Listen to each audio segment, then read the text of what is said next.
The COVID-19 vaccine is a unique vaccine in that it uses the technology of mRNA. This is different from conventional vaccines that use dead or inactivated components of viruses to boost your immunity. The cells in our body use mRNA like they would an instruction manual.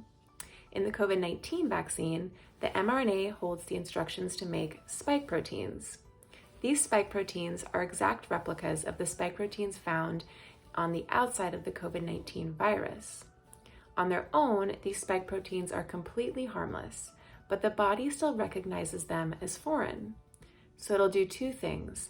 First, it will launch an attack on the protein to neutralize it. This is what can lead to initial reactions like pain at the injection site, muscle soreness, fatigue. Secondly, it will memorize what the protein looks like so it can make an army of antibodies that are prepared to efficiently kill the protein in the future. This is why the COVID-19 vaccine works, because the body is able to get a sneak peek into what the virus looks like to prepare for contact in the future.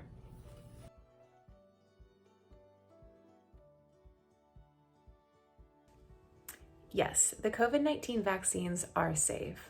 Both the Pfizer and Moderna vaccines went through extensive clinical trials and didn't skip any steps.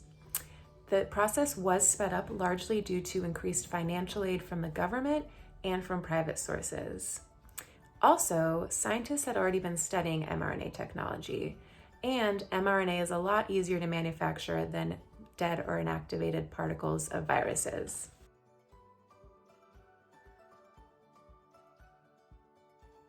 You cannot get COVID-19 from the vaccine itself. This is because the vaccine contains no component of the COVID-19 virus.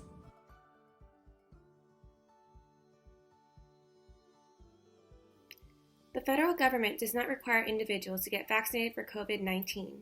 However, some healthcare workers or essential employees may be required to get vaccinated as a matter of state or other law.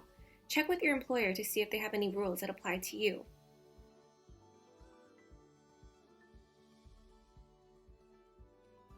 Each state has its own plan for deciding which groups of people will be vaccinated first. Tennessee currently has a phased approach to administering COVID-19 vaccines that prioritizes those most at risk of illness and death from COVID-19. If you're interested in finding out more information specific to Davidson County, visit the following website. Here, you can use the COVID-19 vaccine eligibility tool to determine which phase of eligibility you are currently in for the COVID-19 vaccine, and browse information regarding risk-based and age-based phases, vaccine availability at health departments, and information to request an appointment.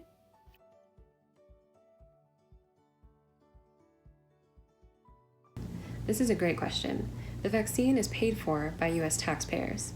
However, the people that actually will administer the vaccine might charge an administration fee. If you have insurance, great, this will cover the fee.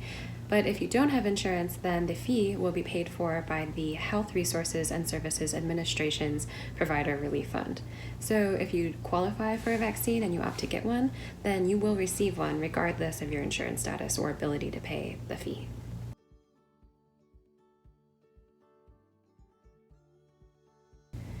First, if you think that you are experiencing a severe allergic reaction after receiving the vaccine, immediately call 911 and seek medical attention.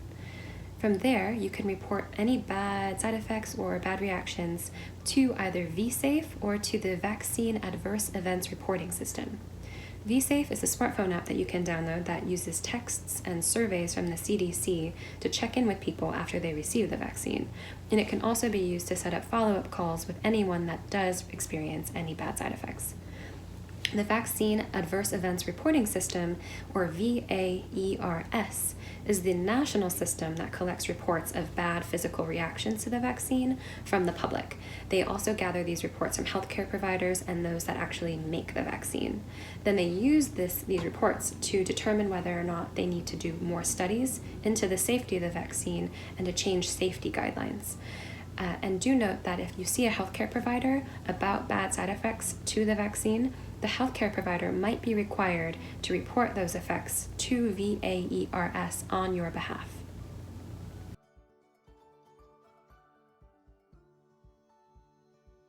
This question is still getting worked out.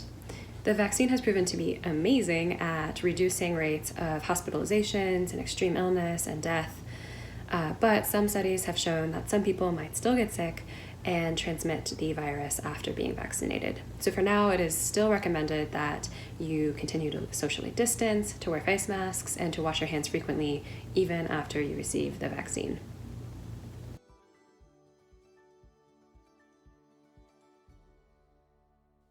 Yes, due to the severe health risks associated with COVID-19 and the fact that reinfection is possible, you should be vaccinated regardless of whether you have already had a COVID-19 infection.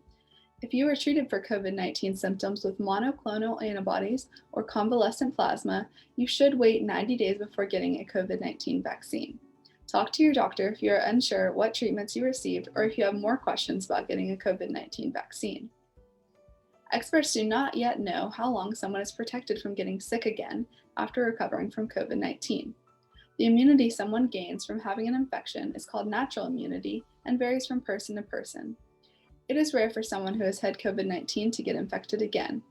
It is also uncommon for people who do get COVID-19 again to get it within 90 days of when they recovered from their first infection.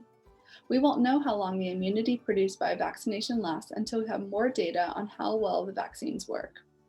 Both natural immunity and vaccine-induced immunity are important aspects of COVID-19 that experts are working to learn more about, and CDC will keep the public informed as new evidence becomes available.